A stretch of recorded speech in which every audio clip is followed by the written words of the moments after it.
मुंबईमध्ये मुसळधार पावसाला सुरुवात. अंधेरी, जोगेश्वरी, गोरेगाव, मालाड, कांदिवली, बोरिवली परिसरात जोरदार पाऊस.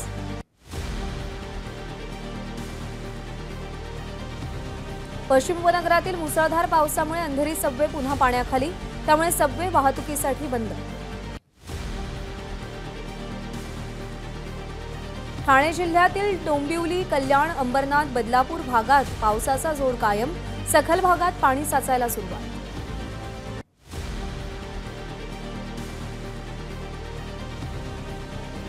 मुंबईसह उपनगरात पावसाचा जोर. लोकल वाहतुकीवर अद्याप कोणताही परिणाम नाही. पूर्व विदर्भातील 4 जिल्ह्यात आज पावसाचा रेड अलर्ट.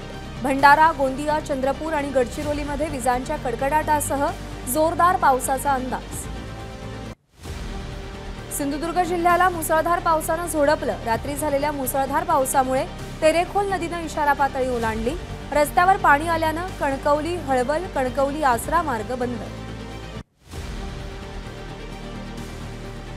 सिंधुदुर्गमधील वेंगुर्ला बेळगाव राज्यमार्गावरील होडावडे पूल सलग दुसऱ्या दिवशीही पाण्याखाली, त्यामुळे या मार्गावरील वाहतूक वेंगुर्ले मठ मार्गे वळवण्यात आली. सध्या भंडाऱ्यातील गोसीखुर्द धरणाचे 9 दरवाजे अर्ध्या मीटरनं सुरू. यातून 39,241 क्युसेक पाण्याचा विसर्ग. उजनी धरणामध्ये येणाऱ्या पाण्याचा प्रवाह गेल्या 8 दिवसात वाढला. धरणात जवळपास 35% पाणीसाठा.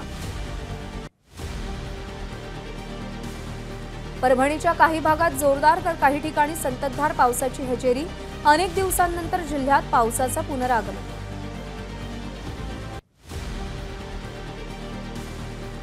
हिंगोली शहरासह ग्रामीण भागात पावसाची हजेरी.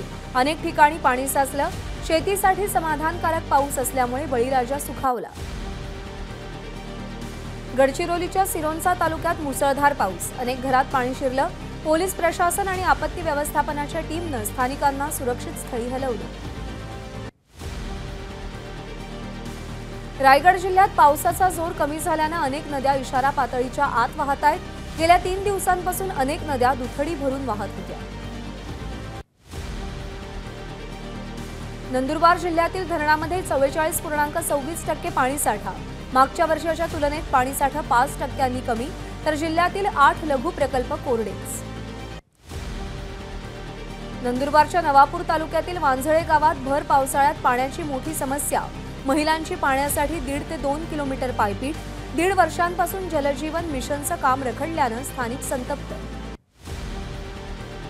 नंदुरबार जिल्ह्यात पावसानं उघडीप दिल्यानं मशागतीच्या कामांना वेग. मात्र लाडकी बहीण योजनेचे अर्ज भरण्यासाठी महिला तालुक्याला जात असल्यानं महिला मजूर उपलब्ध नाही. लंडनहून आणलेली वाघनखं साताऱ्याच्या वस्तू संग्रहालयात. आज मुख्यमंत्री उपमुख्यमंत्र्यांच्या उपस्थितीत भव्य सोहळ्याचं आयोजन. साताऱ्यातील राज्य वस्तू संग्रहालय सजवलं. लंडनहून आलेल्या वाघनखांसोबत संग्रहालयात शिवकालीन नाणी आणि शिवकालीन शस्त्रास्त्रांचंही प्रदर्शन. वाघनखं उद्यापासून सर्वसामान्य नागरिकांना पाहता येणार.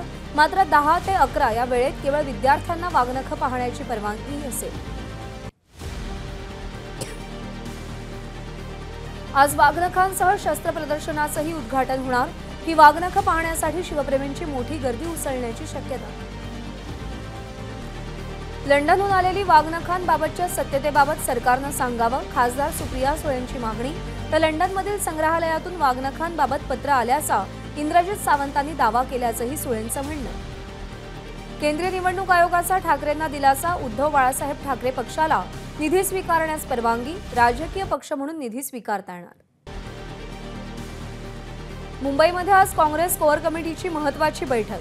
काँग्रेसचे सचिव के.सी. वेणुगोपाल, प्रभारी रमेश चेन्निथला यांच्यासह राज्यातील प्रमुख नेते उपस्थित राहणार. महाराष्ट्र प्रभारींच्या उपस्थितीत 2 दिवस भाजप कोअर कमिटीची मॅरेथॉन बैठक. काल झालेल्या बैठकीत तिन्ही पक्ष विधानसभा निवडणुका एकत्रित लढण्यावर चर्चा झाल्याची रावसाहेब दानवेंची माहिती. विधानसभा निवडणुकीसाठी शिवसेना सज्ज. पक्षाकडून विधानसभा निवडणूक निरीक्षक आणि प्रभारींची नियुक्ती.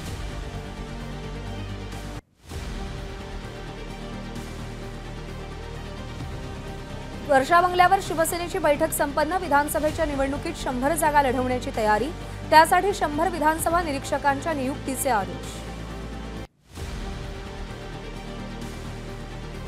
मुंबईमध्ये ठाकरेंची 25 जागांवर लढण्याची तयारी, तर एकनाथ शिंदेंच्या शिवसेनेचा 17 जागा लढवण्याचा विचार। ज्या जागांवर निरीक्षक नेमले त्याच जागांचा विचार करा, एकनाथ शिंदे यांचे आदेश। विशाळगडावरील जाळपोळ प्रकरणी आज हायकोर्टात तातडीची सुनावणी। बांधकाम पाडण्यापासून मज्जाव करण्याचे आदेश देण्याची याचिकेत मागणी। जितेंद्र आव्हाड आज विशाळगडाची पाहणी करणार। विशाळगडावर झालेल्या प्रकारानंतर आव्हाड पाहणी करणार। विशाळगडावर झालेल्या राड्याविरोधात इम्तियाज जलील आज संभाजीनगरच्या विभागीय आयुक्त कार्यालयासमोर निदर्शनं करणार। कोल्हापूरला येण्यासाठी काही लोकांनी विरोध केल्याची जलील यांची माहिती। खेडकर कुटुंबाची थर्मोवेरिटा कंपनी ही अनधिकृत असल्याचं उघड। 2,77,000चा कर थकवल्याप्रकरणी पिंपरी चिंचवड महानगरपालिकेकडून याआधीच ही कंपनी सील। लवकरच कंपनीवर हातोडा पडणार। पूजा खेडकरची आई मनोरमा खेडकर यांना रायगडमधून अटक। कोर्टानं 3 दिवसांची पोलीस कोठडी सुनावली। मनोरमा खेडकरांवर जीवे मारण्याचा गुन्हा दाखल। खेडकरांच्या अडचणी वाढण्याची शक्यता। अटक टाळण्यासाठी दिलीप खेडकर यांचा पुणे सत्र न्यायालयात अटकपूर्व जामीन अर्ज। मुळशी तालुक्यातील धडवली गावातील शेतकऱ्यांना बंदुकीचा धाक दाखवून धमकावल्याच्या गुन्ह्यात दिलीप खेडकर सह आरोपी।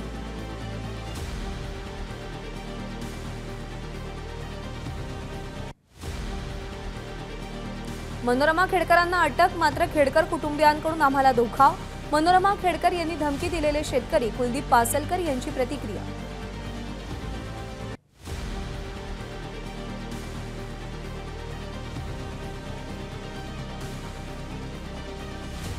अहमदनगरच्या जिल्हाधिकाऱ्यांनी पूजा खेडकरांची माहिती विभागीय आयुक्तांकडे पाठवली। 2022 मध्ये नगरमधून खेडकरांनी नॉन क्रिमिलियर प्रमाणपत्र मिळवलं होतं।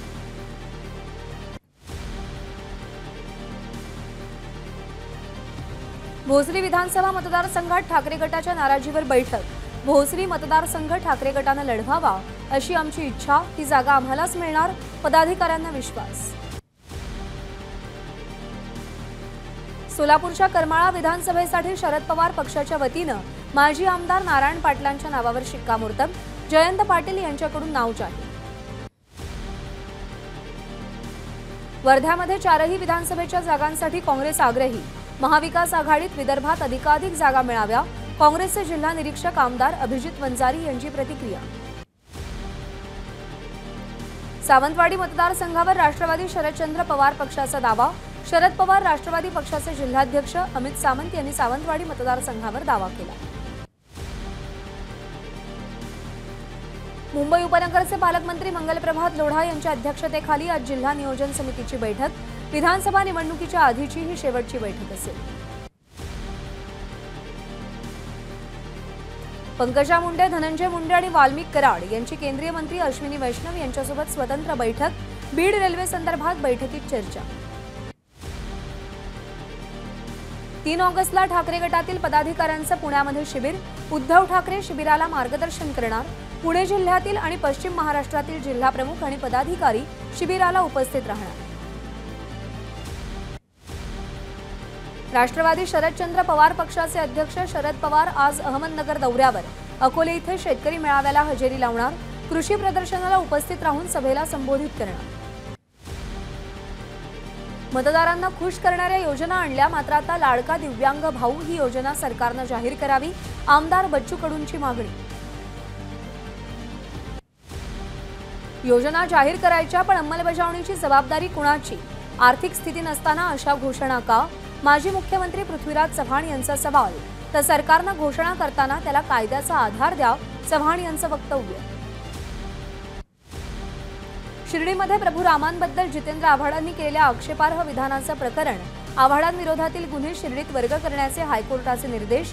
विविध गुन्हे ठाण्यात एकत्र करण्याची आव्हाडांनी याचिका दाखल केली होती। एबीपी माझा, उघडा डोळे बघा नीट।